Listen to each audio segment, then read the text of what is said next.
Cae la tarde y en un rincón de la ciudad, en un pequeño jardín, alguien cuenta una historia, reflexiona en voz baja o conversa, paseándose bajo los árboles. Es hora de volver a casa, bajar la velocidad y darle tiempo al tiempo. Christian Warnken nos abre la verja de su jardín para que respiremos aire puro y oxigenemos el espíritu. En Pauta, aquí comienza Desde el Jardín. Una presentación de Fundación Irarrázaval, desde 1920, al servicio de la educación, humanismo y técnica. Lo esencial de toda exploración será volver al propio jardín y ver las cosas por primera vez, decía el poeta T.S. Eliot. Queridos y queridas radiovidentes que nos escuchan en Antofagasta, en Temuco, Viña del Mar, Valparaíso, también Santiago, los que nos siguen por pauta.cl o en Spotify. Estoy abriendo puntualmente la verja de madera de mi jardín. Se escucha el sonido de las aves merodeando por aquí cerca. Hay muchos pájaros en este lugar.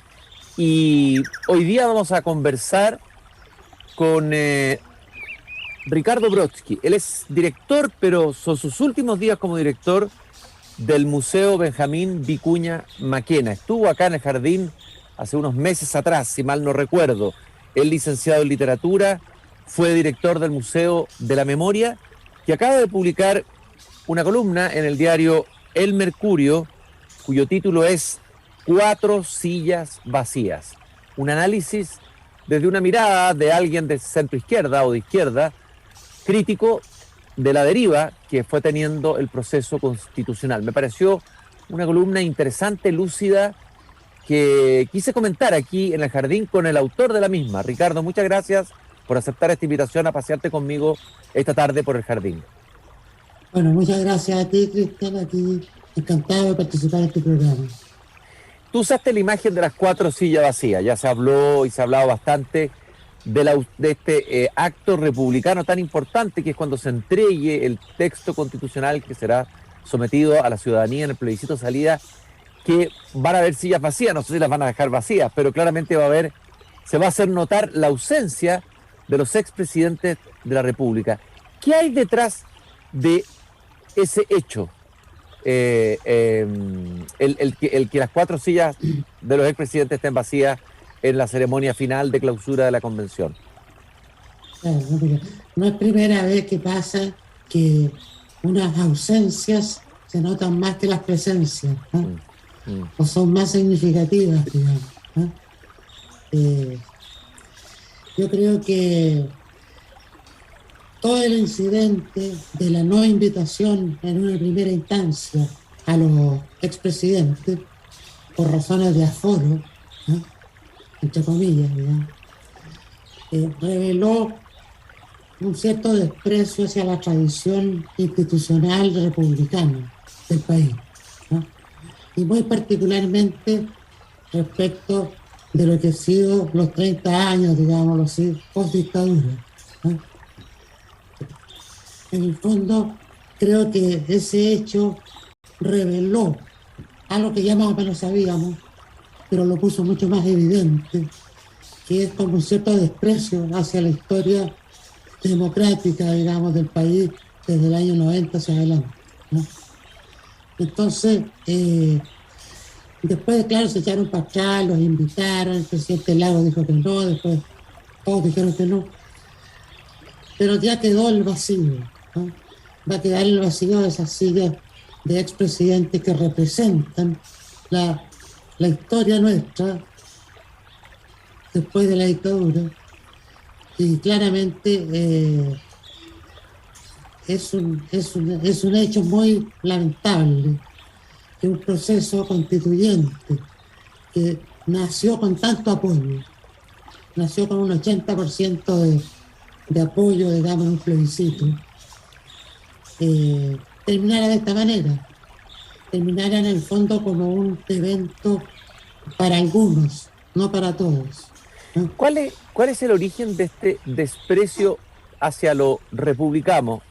Acabamos de ver al presidente Boric ir a ver al expresidente Lagos y sacarse una selfie con él. Carlos Peña escribió una columna bastante irónica, habló del cazador y la presa. Me gustaría que tú analizaras también ese hecho.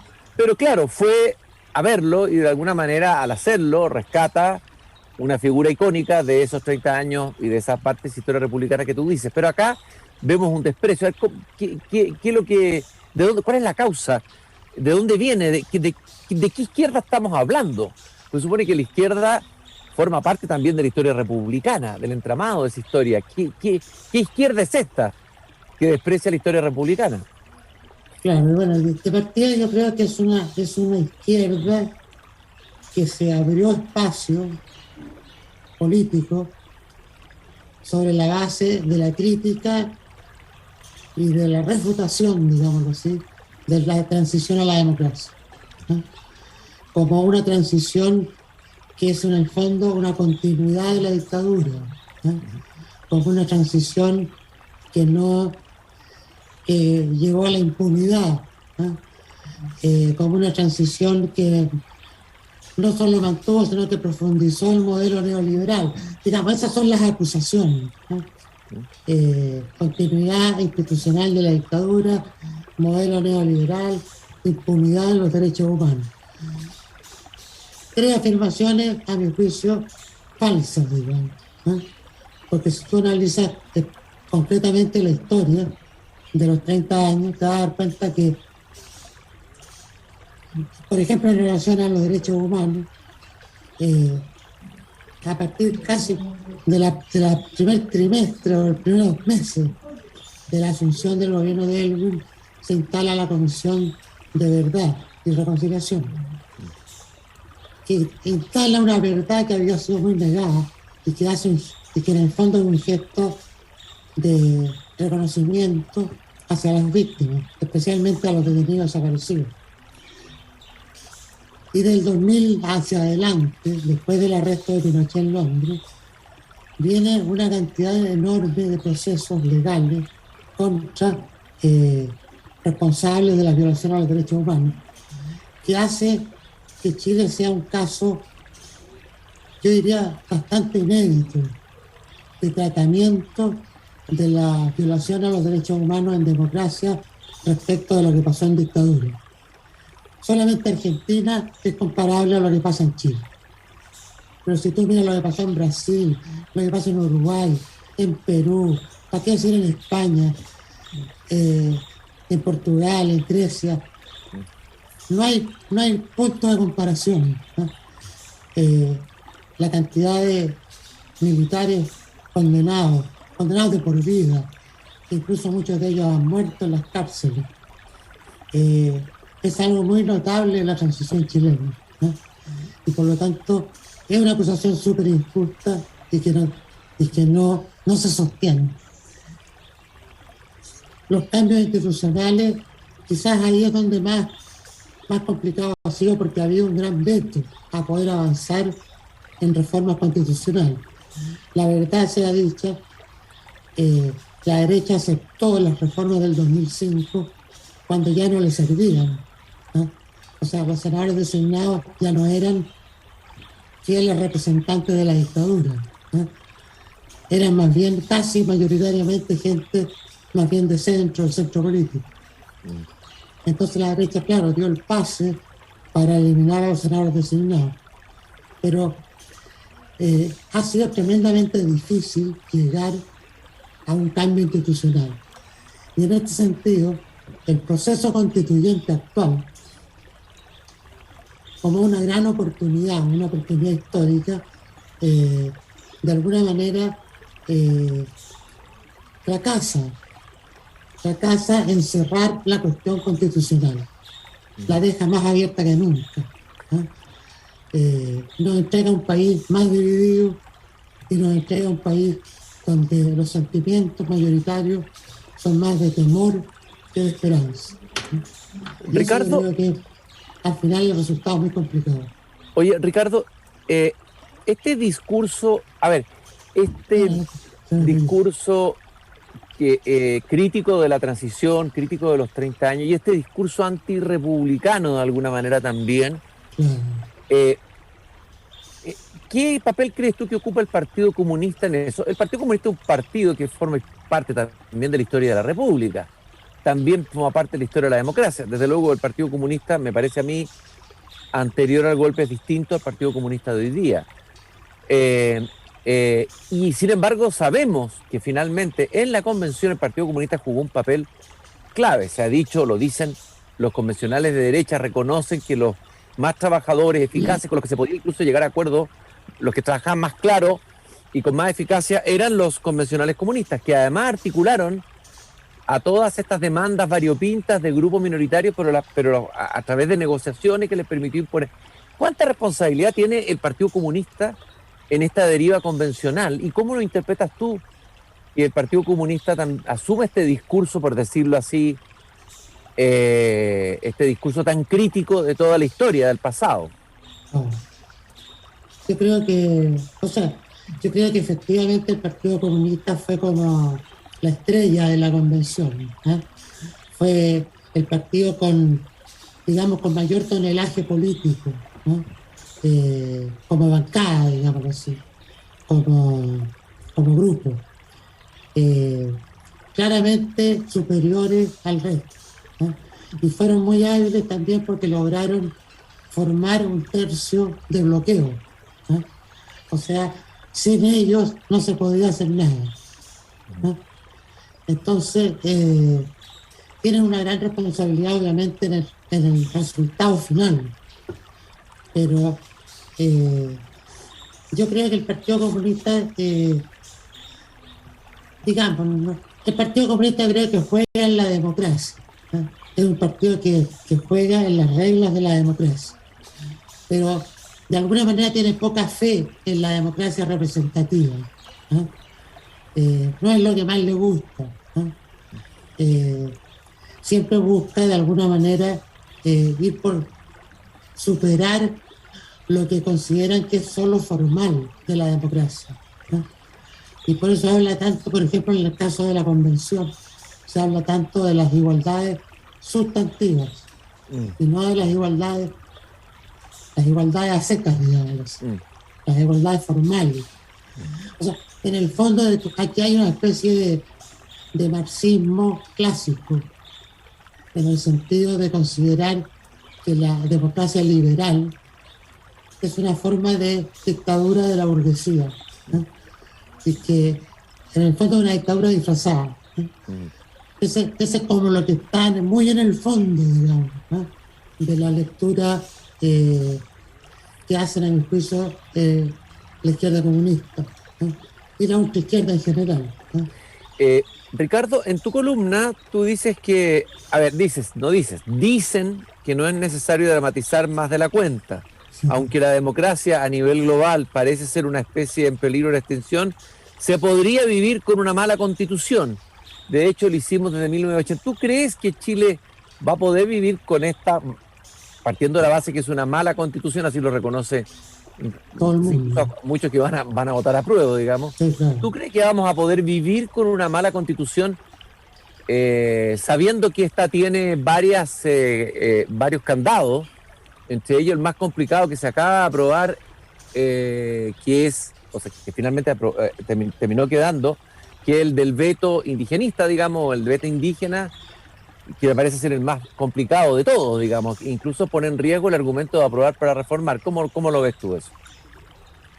Yo creo que la idea de aprobar para reformar es una idea un poco ilusa, no solamente por los candados, digamos, que se le pusieron, sino también porque una constitución recién aprobada en un plebiscito, es muy difícil que tú entres a reformarla al otro día, porque va a tener una cierta legitimidad, ¿no? Bastante inoponible, digamos. Entonces, yo creo que es una ilusión la idea de aprobar para reformar. Lo que sí creo que se puede hacer es que a través del conjunto de leyes y de normas que se van a tener que ir aprobando en el ámbito parlamentario, después de que se apruebe esta constitución, si es que se aprueba, a través de esas leyes tú vas a ir de alguna manera torciéndole un poco la nariz a las cosas que son más extremas de esta Constitución. Yo creo que esa es la esperanza, por ejemplo, de un Viragallo, ¿no?, que llama a aprobar para reformar, entendiendo que reformar no es hacer una reforma de un día para otro, sino que es un proceso de reformas, un proceso que puede ser largo, ¿no? Yo creo que lo peligroso de eso es que esta Constitución abre muchas posibilidades para desarrollar nuevos conflictos por tierra, conflictos por agua, conflictos entre las autonomías territoriales. Algunos dicen que es como una caja de Pandora la que se habla aquí, de expectativas y de... O sea, yo también creo eso, creo que es una contención de conflictos muy imprudente, ¿no? Muy imprudente. Entonces, se puede vivir, digamos, yo lo hice eso como una no como una tesis filosófica, sino que como una, en cierta forma, una ironía. Claro, no como una resignación, ¿eh? A que lo resignemos a que tenemos que vivir con una mala Constitución. No, lógico. Lo que sí, perdona, efectivamente se puede vivir con una mala Constitución. O sea, finalmente una Constitución es peor no tener Constitución que una mala Constitución. Porque algunas reglas te obligan a respetar, que son comunes, ¿no? Ahora sí, claro, el ser humano tiene capacidad para vivir en muchos lugares, puede vivir en una guerra, puede vivir con una dictadura, sí, el ser humano tiene una capacidad de resiliencia infinita. Otra afirmación que tú haces, Ricardo, en tu columna, estoy conversando con Ricardo Brodsky a propósito de una columna publicada en el Mercurio, 4 sillas vacías. Tú afirmas que la voluntad mayoritaria, que la describiste antes en la columna, porque en el fondo la verdadera mayoría que hay aquí es una mayoría que atraviesa la prueba y el rechazo, o sea, por lo menos hay un 60% que estaría de acuerdo en algunas cosas básicas, o sea, en una constitución con un Estado social de derecho, pero no a lo mejor con plurinacionalidad, con un sistema, en fin, yo creo que pareciera que hay un acuerdo, pero eso va a quedar un poco invisibilizado, ese acuerdo, porque algunos se van a ir a la prueba y otros se van a ir al rechazo. Pero tú hablas que el problema es que esa voluntad mayoritaria quedará atrapada, impotente, estéril, ante la opción binaria del plebiscito y la negativa del gobierno de ponerse en todos los escenarios. Explica esa afirmación. Bueno, efectivamente yo creo que la mayoría, por lo menos eso es lo que dicen las encuestas y los estudios de opinión, la mayoría de los chilenos considera que la Constitución del 80 está muerta. Por lo tanto, que hay que tener otra Constitución. ¿Tú hablas de la Constitución del 80 o hablas de la Constitución del 2005? No, yo hablo de la Constitución vigente, digamos así. Eso. Ya, okay. La Constitución vigente no es que esté muerta porque todavía rige, pero digamos que la legitimidad política y social que tiene está muerta. Entonces, la inmensa mayoría de los chilenos quiere una nueva Constitución.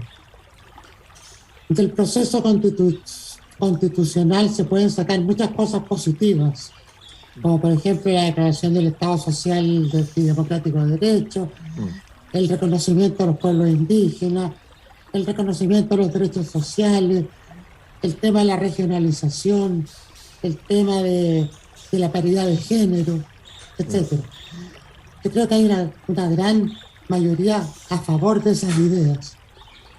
El punto es que la Constitución extrema, esa idea la lleva al extremo. Entonces ya no es pluriculturalidad, sino que es plurinacionalidad, ¿no? Ya no es tema del medio ambiente, sino que es una mirada bastante complicada, digamos, para el desarrollo económico, porque ya no se habla de desarrollo sustentable, ¿no? Entonces, esa idea de reformar lo que se hizo o rechazar para iniciar un nuevo proceso, en eso está la mayoría del país. Según la última encuesta que vimos, solo el 12 o el 15% quiere el proyecto constitucional tal como está.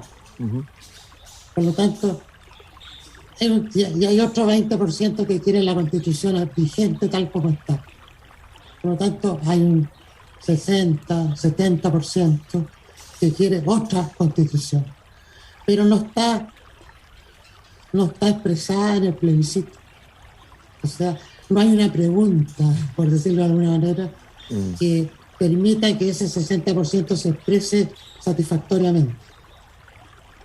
Por eso digo que queda estéril, que queda atrapado en esta opción binaria, ¿no? Y por otro lado, el hecho de que el gobierno no se ponga en todos los escenarios.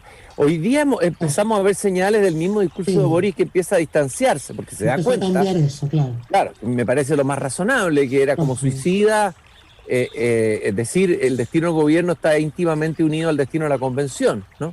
Pero Boris como que se distancia en una declaración que hace ayer en Arica. Pero tú te estabas refiriendo a la negativa, claro, anterior de ponerse en todos los escenarios, que parecería un acto políticamente irresponsable, digamos, ¿no? Antirracional, claro. Porque además el gobierno, cualquiera sea el plebiscito, el resultado, tiene que seguir gobernando y tiene que seguir ocupándose de la seguridad ciudadana, de la inflación, del tema de los migrantes, de lo que está pasando en la Araucanía. O sea, gane o pierda, los temas siguen ahí. Por lo tanto, el gobierno no puede suicidarse a sí mismo, vinculando su suerte al resultado de un plebiscito, que no es sobre el gobierno, sino sobre el texto de la convención. Indudablemente, yo creo que el gobierno está reaccionando en estos últimos días, digamos, con la declaración que hizo el presidente en Arica, con lo que dijo la diputada Carol Cariola también, que separó aguas, ¿no?, respecto del gobierno y la Constitución. En fin, yo creo que ahí hay un proceso que gradualmente va a ir instalándose, porque es lo mínimo que se puede esperar de un gobierno responsable, ¿no? Que se ponga en todos los escenarios. Ahora muchos dicen que la baja aprobación del gobierno incide directamente en la baja aprobación o sea, es el estado de ánimo que genera eso, que contamina también el proceso constitucional. Entonces también aquí hay en el fondo una decisión bastante pragmática que tiene que ver con los resultados de la encuesta, que particularmente las últimas encuestas esta semana, que fueron bastante malas para el gobierno. Ahora, tú haces una afirmación bien radical en tu columna, pero así como de pasadita. Me gustaría también que le explicaras qué dices. Un acuerdo constitucional ampliamente mayoritario y legitimado nos proveería las armas para enfrentar la situación de disolución en que se encuentra Chile. A ver, ¿por qué Chile se encuentra en estado de disolución? Yo creo que se encuentra en estado de disolución porque se han roto consensos básicos, ¿no?, para el funcionamiento de la sociedad. Uno de ellos es el rechazo a la violencia. Si tú aceptas la violencia ya como la violencia política me refiero, como una cuestión naturalizada, digamos, estás rompiendo un consenso básico, ¿no? Si tú pierdes el respeto, por ejemplo, hacia la autoridad, muy específicamente, por ejemplo, el respeto a Carabineros, ¿no?, me parece que es fundamental para que la sociedad tenga un cierto orden, para que tenga un cierto... Porque es como no respetar las luces rojas, ¿no? Si tú no respetas las luces rojas, lo más probable es que va a causar una cantidad de accidentes impresionantes. Entonces, aquí está pasando eso, está pasando que no se respetan las luces rojas, está pasando que la gente no hace caso cuando la autoridad le pide que deje de lado una determinada conducta, ¿no? Entonces, yo siento que hay un fenómeno ahí que viene del estallido social, ¿no?, que tiene que ver con la desobediencia civil. Pero mal entendida. Claro, pero no es la desobediencia civil de Vizoro. Esta es otra desobediencia, digamos. Esta es otra desobediencia. Pero es la mala versión del anarquismo, una mala versión del anarquismo. Exacto. ¿Ah? Por eso yo digo que hay como un proceso de disolución de la sociedad. Y yo creo que las normas de la convención no enfrentan eso, sino que más bien lo profundizan, ¿no? Porque si tú tienes autonomías territoriales, bueno, perfectamente, Temucuicui, por ejemplo, es una autonomía territorial. Bueno, no se puede hacer el censo, no puede entrar la policía, no puede entrar ni siquiera el ministro del Interior. Entonces, si tú tienes 20 o 30 Temucuicui, evidentemente entras ya en una zona de Estado fallido, ¿no? De no respeto al Estado de Derecho. Y eso es la disolución, por lo menos lo que yo entiendo, ¿no? Por disolución. Oye, Ricardo, en una columna en Ex Ante que llamas Elogio de los Indecisos, hablas de que hay palabras destacadas, hay palabras, a ver, acendradas, que eran acendradas en el lenguaje, en el sentido común, como patria, como república, etcétera, que de alguna manera estarían como erradicadas del lenguaje políticamente correcto, o sea, comienzan a ser expulsadas estas palabras o desaparecer. ¿Y qué significa eso? Bueno, significa que el lenguaje políticamente correcto en el fondo te lleva a una supresión del debate y en el fondo a una supresión del pensamiento, ¿no? Porque todo lo tienes que decir de acuerdo a un cierto formato, a una cierta forma, que es la aceptada. Entonces hay que decir los, les, las. Hay que decir en todas partes, repetir hasta el cansancio, ellas y ellos, hombres y mujeres. En fin, ¿te acuerdas esa instructivo de la subsecretaría de la niñez respecto de cómo hay que tratar a los niños? Asfixiante. Asfixiante porque se atenta contra... a ver, el lenguaje tiene que ser algo natural, tiene que ser como... el lenguaje es automático, instintivo, es como cuando uno camina, un acto así de reflejo. Exacto. Y además el lenguaje tiene una regla que es universal, que es la economía, ¿no? Claro. O sea, si tú puedes decir algo con una palabra, no tienes por qué usar 3 o 4, ¿no? Sí. Porque afecta la comunicación, ¿no? Hoy en Francia y en Argentina están reaccionando contra los textos escolares del lenguaje inclusivo, ¿no? Porque dicen que dificulta el aprendizaje. Sí, hay estudios sobre los efectos de los niños. Y por Entonces, último, sí. Yo creo que a mí una de las cosas que más me ha cargado de todo este proceso es el lenguaje.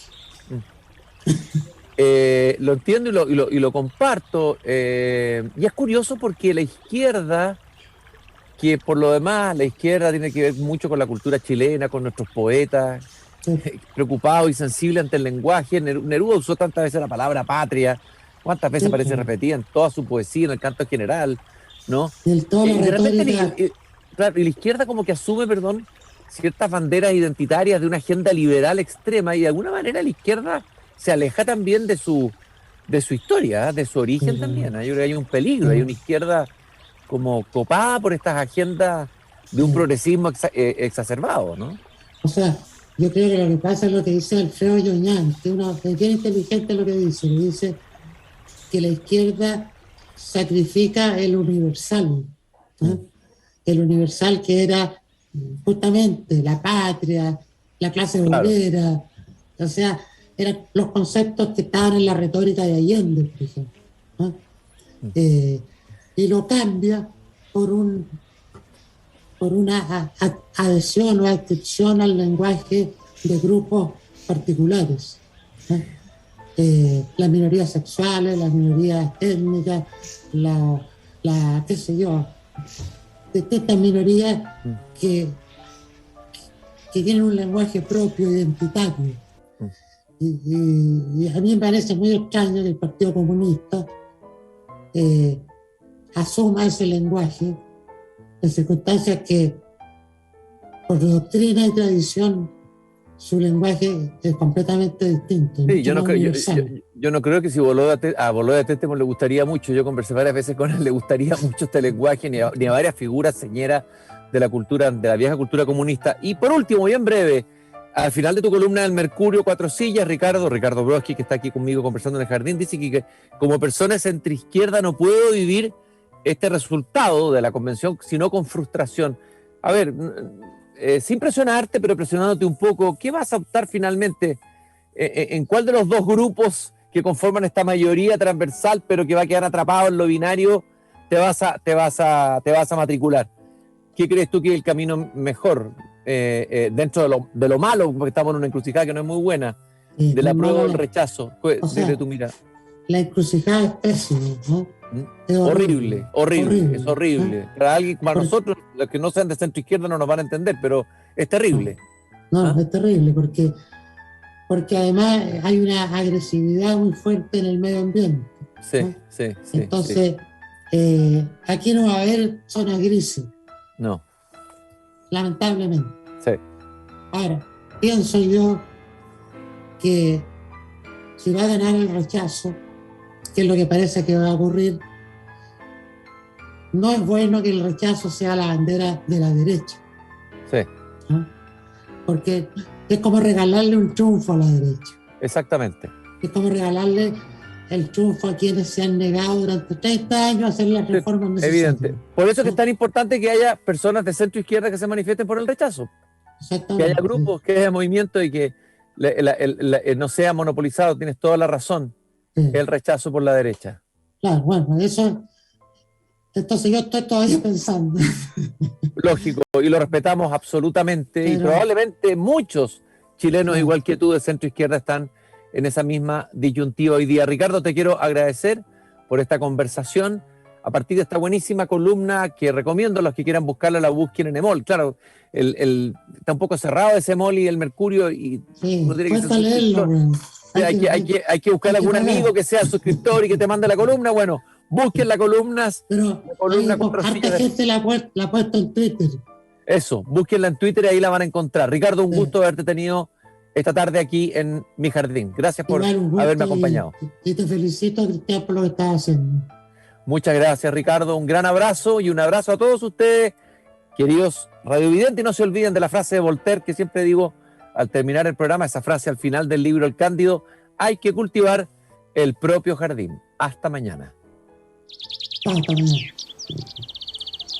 Es hora de cerrar la verja de madera del jardín.